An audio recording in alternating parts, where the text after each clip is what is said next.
राधे राधे, हरे कृष्णा। कैसे हो आप सभी लोग? आशा करती हूँ आप सभी मंगल में होगे, स्वस्थ होगे, अच्छे होगे।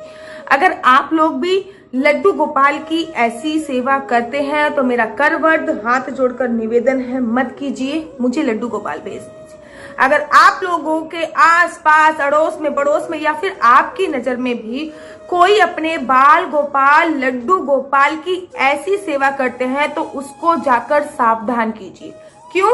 क्योंकि आप अपनी आंखों से देख रहे हो ना, ये भी आप एक पाप कर रहे हो। वो तो पाप कर ही रहे हैं, वो तो इस प्रकार की सेवा कर कर पाप कर ही रहे हैं, लेकिन आप अपनी आंखों से देख रहे हो तो आपके नेत्र जो है उस पाप को देख रहे हैं। आप भी पाप के भागीदारी हो रहे हो, कुछ परसेंट पाप आपको भी मिल रहा है।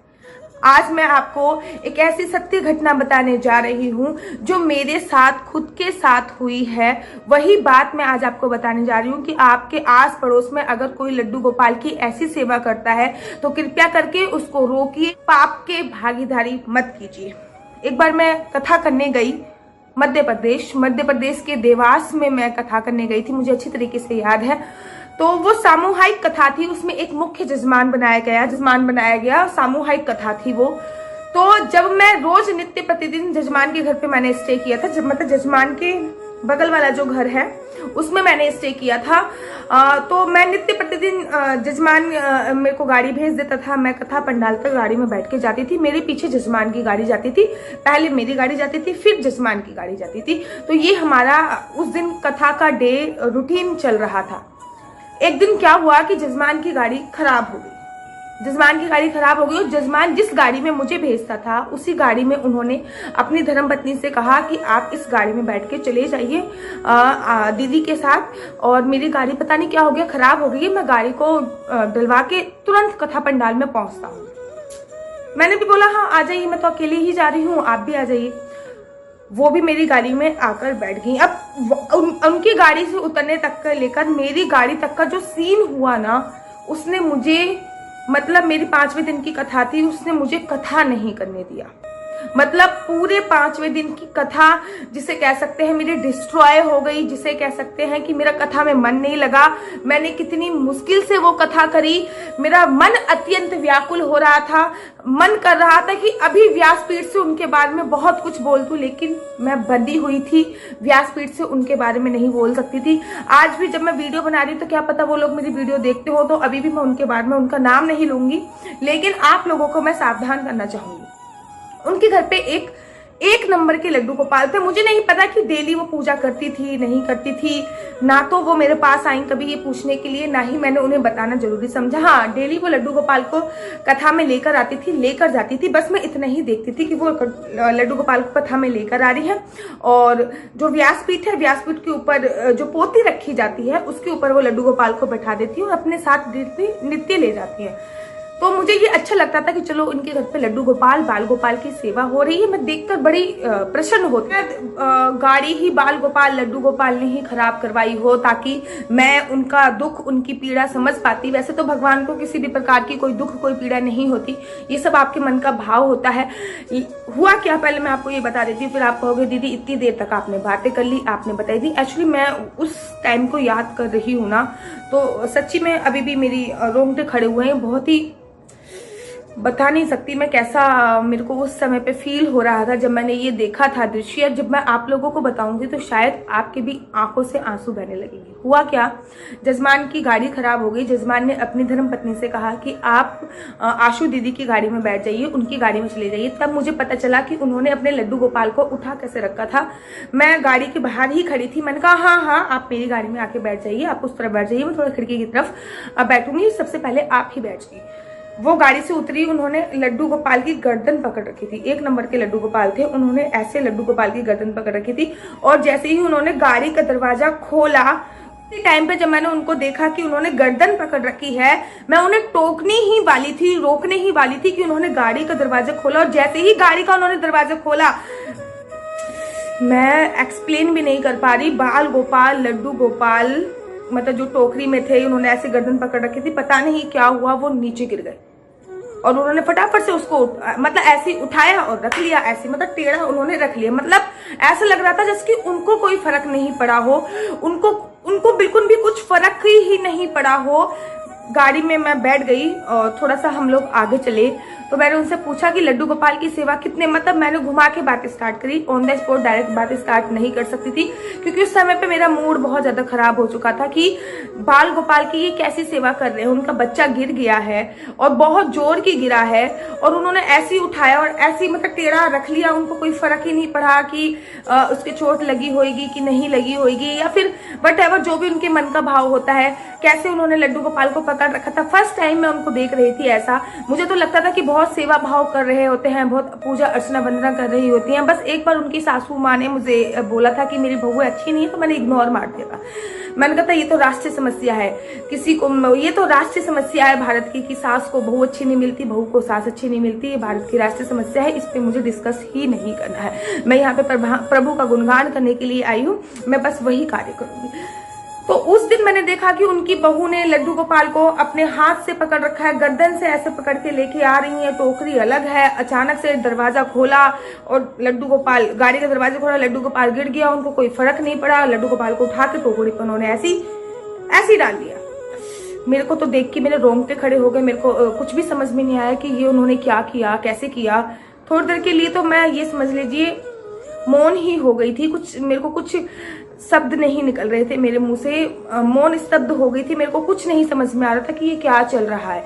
मैं बस यही सोच रही थी कि लाला को कितनी चोट लगी होगी। मैं बस ये सोच रही थी कि मेरे दिमाग में तो लाला लाला चल रहा है, मैं आज की कथा कैसे कर पाऊंगी। गाड़ी थोड़ी सी आगे चल पाई तो मैंने उनसे पूछा कि लड्डू गोपाल की सेवा कब से कर रहे हो? तो उन्होंने मुझसे बोला, सेवा? कौन सी सेवा? मैंने कहा ये आपने जो लड्डू गोपाल हैं ये छोटे से। कह रही हाँ। मैंने कहा इनको लड्डू गोपाल ही तो बोलते हैं। कह रही अच्छा, कन्हैया जी की जो तस्वीर है इसकी बात कर रहे हो आप? मैंने कहा हाँ मैं इसी की बात कर रही हूँ। मैंने कहा इसकी सेवा कब से कर रहे हो? कह रही क्या सेवा होती है दीदी, जैसे और भगवानों की अगरबत्ती धूपबत्ती लगाते हैं वैसे इनकी भी लगा लेते हैं, बैठे रहते हैं। आपने प्रथम दिन की कथा में शायद नोटिस ना किया हो, प्रथम दिन तो हम इसको लेके नहीं आए थे। द्वितीय दिन से आपने बोला कि जो भी लोग कथा में आ रहे हैं अपने बाल गोपाल को साथ लेकर आए, अगर किसी के बाल गोपाल हैं घर पर तो वो लाके कथा में अवश्य रखे। तो तब से हमने लड्डू गोपाल को लाना शुरू कर दिया, लेकिन हम तो कभी कोई सेवा वगैरह नहीं करते। मैंने कहा आप इनको नहलाते नहीं हो, धुलाते नहीं हो, उठाते नहीं हो, खिलाते नहीं हो, पिलाते नहीं हो। तो उन्होंने बड़ी चौकन्नी साउंड से मेरे से बोला, दीदी ऐसा भी कुछ होता है क्या? मतलब ऐसा लग रहा था जैसे कि उनको इस चीज के बारे में कुछ भी नॉलेज ना हुई हो। मैंने कहा आपने इनकी प्राण प्रतिष्ठा कराई थी? तो उन्होंने कहा प्राण प्रतिष्ठा मतलब दीदी मैं समझी नहीं। तो मुझे तभी पता चल गया कि इनको कुछ भी नहीं पता। मैंने कहा चलो प्राण प्रतिष्ठा नहीं कराई हो आपने, मंत्रों संत्रों द्वारा, मंत्रोच्चारण के द्वारा आपने इनको स्थापित ना किया हो, लेकिन अगर आपने मंत्रोच्चारण द्वारा इनको स्थापित नहीं किया तब भी भगवान में स्वतः ही प्राण आ जाते हैं। जब हम उनकी पूजा अर्चना वंदना करते हैं तो भगवान में स्वतः ही ऑटोमेटिकली प्राण आ जाते हैं। बहुत सारे लोग मुझसे प्रश्न करते हैं कि दीदी हमने अपने बाल गोपाल लड्डू गोपाल की प्राण प्रतिष्ठा नहीं करी तो क्या अब हम उनकी प्राण प्रतिष्ठा कर सकते हैं? जब आप पूजा कर रहे हो ना, पूजा करते करते स्वतः ही आपके बाल गोपाल लड्डू गोपाल में प्राण आ जाते हैं। मैंने कहा आप इनको उठाते हो? कह रही नहीं। मैंने कहा सुलाते हो? नहीं। मैंने कहा भोग लगाते हो? मैंने कहा नहीं। मैंने कहा फिर पूजा कैसे करते हो? चलो आप मुझे अपने पूजा का रूटीन बताओ। तो उन्होंने मुझसे बोला कि हम लोग सुबह उठते हैं, काम वाली काम कर देती है, हम लोग झाड़ू पोछा मतलब काम वाली झाड़ू पोछा कर देती है, नहाकर जो मेरे हस्बैंड है मतलब जो मेरे हस्बैंड है वो एक अगरबत्ती जला के आ जाते हैं मंदिर में। बस इतना मैंने सुना। उसके बाद मेरा तो कथा पंडाल आ गया, मैं कथा करने के लिए चली गई, लेकिन आप यकीन मानिए उस दिन की कथा करने में मेरा मन ही नहीं लगा। मैंने बहुत कोशिश करी कि भाई जो और भी लोग आए हैं कथा श्रवण करने के माध्यम से आए हैं, कथा श्रवण करने आए हैं, उन लोगों की क्या गलती है? किसी एक धूर्त औरत की वजह से या फिर एक धूर्त भक्त की वजह से, एक धूर्त व्यक्ति की वजह से मैं इन सबको कैसे क्यों कथा नहीं सुना पा रही हूँ? लेकिन मेरा दिमाग, मेरा कॉन्सेंट्रेट पूरा का पूरा उस लड्डू गोपाल पे ही जा रहा था। मेरे को कुछ भी नहीं समझ में आ रहा था। जैसे तैसे कथा विश्राम करी मैंने, और कथा विश्राम करने के बाद मैं जजमान के जो बगल वाला घर जिस पे मेरे को रहने की व्यवस्था करी गई थी, मैं उस घर पे मैंने चलाई। और आप यकीन नहीं मानोगे, उस समय अक्टूबर का महीना था और मैंने फुल स्पीड में अपने कमरे में जाके एसी चलाया। एसी चलाने के बाद मैं थोड़ी देर तक बैठी रही, कमरे को मैंने लॉक कर लिया। मुझे कुछ भी नहीं समझ में आया, मैंने कमरे को लॉक करा, फुल स्पीड में एसी चलाया और आधे घंटे बाद मैंने जजमान को फोन किया। मैंने उनसे बोला अपनी धर्मपत्नी सहित और आपके परिवार में जितने भी मेंबर हैं सभी मेरे कमरे में आइए अभी, और अभी मुझे अवश्य अभी के अभी मिलना है। होता क्या था, जब कथा विश्राम हो जाती थी मैं अपने कमरे में आती थी, फिर वो चाय या दूध लेके मेरे लिए आते थे। लेकिन उस दिन मैंने दरवाजा लॉक कर दिया था, वो आए भी चाय दूध लेके, मैंने साफ मना कर दिया था नहीं चाहिए, मेरे को आधे घंटे के लिए अकेला छोड़ो। आधे घंटे के बाद जब उनको मैंने फोन करके पर्सनली बुलाया लेके लिए आइए, वो अपने पूरे परिवार सहित मिलने आए। उनको लगा कि हमने बहुत बड़ी कोई गलती कर दी है, दीदी हमसे नाराज हो गई हैं, हमने पता नहीं क्या कर दिया है। वो आए, आके मतलब मध्य प्रदेश के, इसमें कोई संशय नहीं है, मध्य प्रदेश के जो लोग होते हैं वो कथावाचक को इतनी इज्जत देते हैं ना, वो कथावाचक को इतनी इज्जत देते हैं ना, वो आपको इस लेवल पे रखेंगे और खुद इस लेवल पे रहेंगे। इतनी इज्जत देते हैं, इतनी इज्जत देते हैं, हमेशा पैर छूते हैं, कभी भी आपके बराबर नहीं बैठ सकते। मतलब आप यहाँ पे बैठी हो, वो आपके बराबर नहीं बैठेंगे, जमीन पे ही बैठेंगे। तो मैं बेड पे बैठी हुई थी, वो आके जमीन पे बैठे वो सभी लोग। उन्होंने मुझसे बोला कि दीदी क्या हो गया, हमसे कोई गलती हो गई, अगर हमसे कोई गलती हो गई तो हमें माफ कर दीजिए, आखिर आप हमें बताइए कि हमसे कोई गलती हुई है या फिर क्या। मैंने उनको डांटते हुए जो शब्द बोले, जो सारी घटनाएं सुबह से घटित हुई थी लड्डू गोपाल के गिरने के साथ, मैंने उनको बोला कि आज आपकी वाइफ से लड्डू गोपाल गिर गए थे ना, उनको कोई फर्क पड़ा ना कुछ पड़ा। तो उन्होंने फिर मुझसे बोला कि दीदी यहाँ पे हजारों कथावाचक आए हैं, कितनी कथाएं यहाँ पे हुई हैं हम नहीं बता सकते, लेकिन कभी हमें किसी ने ये नहीं बताया कि लड्डू गोपाल की सेवा कैसे करनी चाहिए। कभी किसी ने हमें ये नहीं बताया कि लड्डू गोपाल अगर घर पे हैं तो उनकी क्या विधि है पूजा अर्चना वंदना करने की। कभी किसी ने हमें ये नहीं बताया कि लड्डू गोपाल भी बाके बिहारी जी का ही स्वरूप है। कभी किसी ने ये नहीं बताया, हम तो केवल एक मूर्ति समझ के लेके आ गए थे, हमें क्या पता कि इनकी बच्चे की तरह सेवा करनी है, इनकी बच्चों की तरह सेवा करनी है। हम तो केवल बातें सुनाई और मैंने बोला कि दीदी हमसे बहुत बड़ी क्षमा प्रार्थी होगी, हम माफी चाहते हैं, आपका दिल दुखा। मैंने कहा मेरा दिल नहीं दुखा, मेरा तो आज कथा करने का मन ही नहीं करा, मेरा दिल नहीं दुखा। मैं ये सोच रही हूँ कि लाला पे क्या बीत रही होगी। तो मैंने उनसे बोला कि मैं आपसे हाथ जोड़ के बोलती हूँ कि मेरी कथा के 2 दिन शेष बचे हैं, 5 दिन की कथा हो गई है, 2 दिन शेष बचे हैं। आप 2 दिन की सेवा लाला की मुझे सौंप दीजिए, मैं 2 दिन की सेवा करनी चाहती हूँ। लाला उसी दिन रात को मैंने लाला को अपने पास बुला लिया। अपने पास बुलाने के बाद मैंने 2 दिन तक लाला की बहुत सेवा करी। उसी दिन रात को मैंने उसको इत्र से मालिश करी। मैंने कहा लाला कहीं तेरे चोट तो नहीं लगी बेटा, ये भूल चूक हो गई है इन लोगों से, इनको माफ कर देना। जो भी मेरे से सेवा करते थी, रात को मैंने दूध पिलाया। पहली बार लाला को मैंने सुलाया। सुबह जब वो उठ के मेरे पास आए तो उन्होंने देखा कि लाला एकदम नहा धो, मैंने कुछ चीजें मंगा ली थी उनके पास, पता है एक ही जोड़ी कपड़े थे, जो पता नहीं जब से लड्डू गोपाल आए हुए थे तब से वही कपड़े पहन के उन्होंने रखे हुए थे। जब मैंने उनसे बोला कि लड्डू गोपाल के कपड़े और लड्डू गोपाल को मेरे को दे दीजिए, 2 दिन की सेवा इनकी मैं करना चाहती हूँ, तो उन्होंने मुझसे बोला कि दीदी कपड़े क्या।